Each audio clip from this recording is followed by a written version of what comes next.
વાંધો ઉપાડ્યો તારે પ્રભુએ મોહની રૂપ ધારણ કરી એક બાજુ દેવતાઓની પંગત, એક બાજુ દાનવોની પંગત.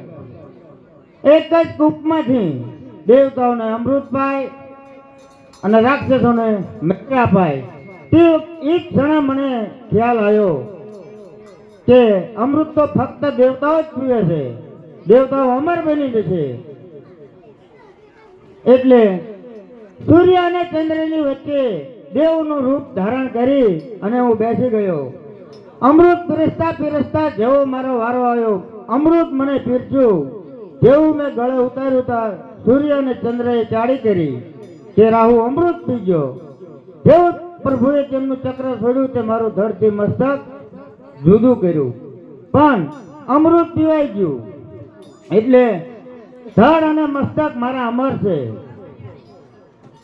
મારા ધડનું નામ કેતુ છે અને મારું નામ રાહુ. બરાબર છે.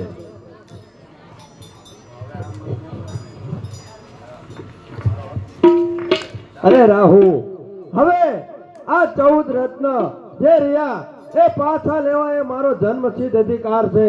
એ કયા દેવતાઓ લઈ ગયા છે અને ક્યાં છે એ મને કહો.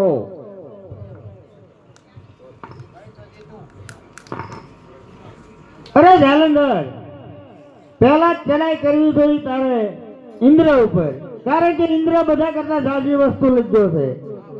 બરાબર છે, તો હાલ હાલ ઇન્દ્રાસન ઉપર ચડાઈ કરીએ. ચાલો ચાલો.